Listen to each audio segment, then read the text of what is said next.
کے بیچ اور جناب چیئرپرسن قاتل اس شہر کا جب بانٹ رہا تھا منصب، کئی درویش بھی دیکھے ہیں اسی دربار کے بیچ۔ احمد فراز کے یہ اشعار شاید یہ اس سیناریو کے لیے تھے۔ آج کا یہ ماحول یہ بتا رہا ہے کہ بڑے میں صدمے سے یہ کہہ رہا ہوں کہ یہ پارلیمنٹ اپنی رہی کھئی حیثیت بھی کھو چکی ہے۔ مجھے بڑا افسوس ہوا جب وزیر موصوف تارڑ صاحب کہہ رہے تھے پتہ نہیں لوگ اندر داخل ہوئے بھی ہیں یا نہیں۔ جناب چیئرپرسن، میں آئی وٹنس ہوں۔ 3:20 پر 30 سے 40 لوگ جو کہ 10 بڑی بڑی گاڑیوں میں آئے، وہ نقاب پوش تھے، وہ پارلیمنٹ کے اندر داخل ہوئے۔ انہوں نے ساری لائٹس بند کروا دی پارلیمنٹ کے سارے فلورز کی، اور انہوں نے ہمارے 10 MNAs کو یہاں سے اغوا کیا اور ساتھ لے گئے۔ پتہ نہیں کہاں کی بات کرتے ہیں کہ پتہ نہیں آئے بھی تھے یا نہیں۔ ہم سے تو پوچھیں، ان سے تو پوچھیں جن کو اٹھا کے لے کر گئے ہیں، اس آئی جی سے تو پوچھیں جو یہ کہتا ہے کہ نہیں وہ میرے بندے نہیں تھے، وہ کسی اور کے بندے تھے۔ جناب چیئرپرسن، یہ سانحہ 10 ستمبر یا سانحہ پارلیمنٹ یہ جمہوریت کے لیے، جمہوریت پسندوں کے لیے صرف پاکستان نہیں پوری دنیا میں ایک بہت بڑا سانحہ ہے۔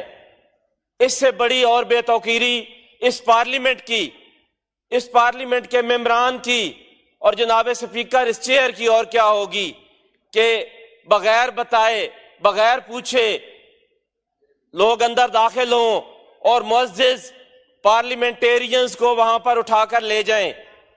وہ کوئی موسٹ وانٹڈ نہیں تھے جناب چیئرپرسن، وہ کوئی دہشت گرد نہیں تھے۔ ان کا جرم کیا ہے؟ آپ لوگوں نے جلسہ 3 گھنٹے لیٹ تاخیر سے بند کیا۔ خدا کا خوف کرو، کوئی حد ہوتی ہے، ساری حدیں کراس ہو گئی ہیں جناب اسپیکر۔ بڑی معذرت کے ساتھ کمیٹیاں بنانے سے یہ مسائل حل نہیں ہوں گے، کوئی مسئلہ حل نہیں ہوگا کمیٹی بنانے سے۔ اس مسئلے کا حل یہ ہے کہ فوراً FIR درج ہوتی ان اغواکاروں کے خلاف، ان کے سہولت کاروں کے خلاف اور ان کے بھیجنے والوں کے خلاف۔ ذرا دل پہ ہاتھ رکھ کے بتائیں کہ اگر یہی واقعہ کسی اور بڑے ادارے میں ہو گیا ہوتا تو خدا کی قسم وہ تو ہمارے وزیر اعظم کو بھی اب تک اٹھا کر لے گئے ہوتے۔ لیکن یہاں کمیٹی کھیلا جا رہا ہے۔ یہ مسئلہ کمیٹیوں سے حل نہیں ہوگا جناب چیئرپرسن۔ یہاں پہ FIR درج ہو جانی چاہیے تھی۔ مجھے نہیں پتا کہ وہ کیا انکوائری کی ضرورت ہے۔ لوگ آئی وٹنس موجود ہیں، ویڈیوز موجود ہیں، لوگ چیخ کر کہہ رہے ہیں کہ اس طرح یہ سانحہ ہوا ہے، اب تک FIR کیوں نہیں درج ہوئی؟ جناب اسپیکر، ایک جناح ہاؤس ہے جسے کور کمانڈر ہاؤس کہا جاتا ہے، اس پر حملہ ہوتا ہے، FIR تو شاید لمحوں میں درج ہو گئی، اور کئی سابقہ وزیر، کئی سابقہ پارلیمنٹیرینز پچھلے 2 سال سے جیل میں ہیں۔ اور یہ 25 کروڑ کا ہاؤس ہے، وہ ایک جنرل کا ہاؤس تھا، یہ 25 کروڑ کا ہاؤس ہے۔ اس کا کسی کو خیال نہیں ہے۔ ہم نے کمیٹی میں کیا بات طے کرنی ہے کہ کیا اغوا کاروں کے خلاف ہم نے FIR درج کروانی ہے یا نہیں؟ ہم نے یہ وہاں پہ اس کمیٹی میں ڈیسائیڈ کرنا ہے؟ نہیں جناب اسپیکر، یہ اس مسئلے کا حل نہیں ہوگا۔ اس مسئلے کا حل یہی ہے کہ ان لوگوں کو سبق سکھایا جائے۔ لیکن شاید ہم بہت کمزور ہیں، شاید پارلیمنٹ بہت کمزور ہے۔ یہ سارے لوگ باہر سے گرفتار کیے جا سکتے تھے، یہ آج نہ ہوتے کل ہو جاتے، پرسوں ہو جاتے، اور یہ کوئی چھپ کے بھی نہیں بیٹھے تھے۔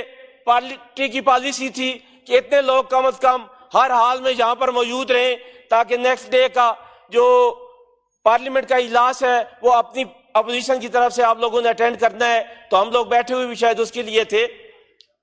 لیکن ان کو باہر سے گرفتار کیوں نہیں کیا گیا؟ صرف اور صرف یہ بتانے کے لیے کہ پارلیمنٹ سپریم نہیں ہے، کوئی اور لوگ سپریم ہیں۔ صرف یہ بتانے کے لیے ان کو اندر سے گرفتار کیا گیا ہے، ورنہ وہ باہر سے گرفتار ہو سکتے تھے۔ جناب چیئرپرسن، آج پروڈکشن آرڈر بھی جاری نہیں ہوئے، شاید وہ بھی کسی اور نے منع کر دیا ہوگا کہ ان کو پروڈیوس نہیں کرنا۔ وہ جب پروڈیوس ہوں گے اور وہ ساری رودات سنائیں گے کہ کیا کیا ان کے ساتھ ہوا۔ اگر پارلیمنٹ کی سپرمیسی ہم نے بحال کرنی ہے، اگر ہم یہ چاہتے ہیں کہ یہ پارلیمنٹ سپریم ہو، تو یہ ایف آئی آر درج ہو جائے، وہ اغواکار، وہ سہولت کار، ان کو بھیجنے والے گرفتار ہوں۔ پارلیمنٹ سے بڑا ادارہ کوئی بھی نہیں ہوتا کسی ملک میں، اور اس کے حملہ آوروں کے خلاف اگر انکوائریاں کر کے کمیٹیاں بنا کر یہ ایف آئی آر درج کرنی ہے تو پھر انا للہ و انا الیہ راجعون، میں اور کیا کہہ سکتا ہوں۔ اور جناب چیئرپرسن، اٹھا لیں، مار دیں، کچھ بھی کر لیں، یہ عمران خان کو لوگوں کے دلوں سے نہیں نکال سکتے۔ 3 بار میں اٹھایا گیا ہوں، میری بھائیوں کو، میرے دوستوں کو، سب کو اٹھا کے لے گئے تھے، ایک ہی بات کرتے تھے، چھوڑ دو عمران خان کو۔ نہیں چھوڑتے عمران خان کو، چھڑوا لو۔ جناب اسپیکر، آپ نے اس کو حکومت سے نکالا، اس کی مقبولیت 60% تھی، وہ 70% ہو گئی۔ آپ نے اس کو گولیاں ماری، وہ پھر بھی نہیں ڈرا۔ آپ نے اس کو جیل میں ڈال کے 200 ایف آئی آر درج کر دی اور اس کی مقبولیت 90% پر پہنچ گئی۔ آپ اٹھا لیں اور لوگوں کو ماریں، ان کو تشدد کریں جو وتیرہ بنایا ہوا ہے۔ لیکن میں ایک بات بڑے کلیئر بتا دوں آپ کو، عمران خان اب ایک لیڈر نہیں رہا، وہ مرشد ہو گیا لوگوں کا، نہیں نکال سکتے آپ اس کو لوگوں کے دلوں سے۔ بھول جائیں یہ بات، اور وہ سارے لوگ بھی بھول جائیں جو پچھلے 1.5 سال سے لوگوں کو تشدد کر کے عمران کو چھڑوانے کی کوشش کر رہے ہیں۔ کوئی نہیں چھوڑتا عمران کو۔ آپ 25 کروڑ لوگوں کو مار دیں گے تو مائنس عمران ہوگا۔ مجھے اغوا کے دوران کہا گیا آپ کسی اور پارٹی میں چلے جائیں، تو میں نے کہا نہیں، میں تو رہوں گا اپنی پارٹی میں۔ تو انہوں نے کہا کون سی پارٹی؟ بھول جاؤ کہ کوئی پی ٹی آئی بھی تھی۔ تو انہیں میں بتانا چاہتا ہوں کہ دیکھ لو آج آ کے، پی ٹی آئی ہے، پی ٹی آئی رہے گی، اور یہ ملک کی مقبول ترین جماعت بن گئی ہے، اور صرف آپ کے اچھے ہتھکنڈوں کی وجہ سے بن گئی ہے۔ جی شکریہ جناب اسپیکر، ایک جی آپ کی تقریباً کوئی 8 منٹ سے زائد بات ہوگی۔ جی مائک آن کیجیے، کنکلوڈ کیجیے۔ خدا را، میں کنکلوڈ کر رہا ہوں۔ خدا را، اس پارلیمنٹ کو اگر بچانا ہے، اس کے تقدس کو بچانا ہے، تو کوئی مقدس گائے نہیں ہے یہاں پر۔ جو بھی اس میں ملوث ہے اس کے خلاف ایف آئی آر درج کریں اور اس کو جیل میں ڈلوائیں۔ اگر وزیر اعظم ملک کا جیل میں جا سکتا ہے، اور کئی وزیر اعظم ملک میں گئے ہیں، تو کوئی اور لوگ بھی جا سکتے ہیں۔ بہت شکریہ۔ جی شکریہ۔ جی سید علی قاسم گیلانی صاحب۔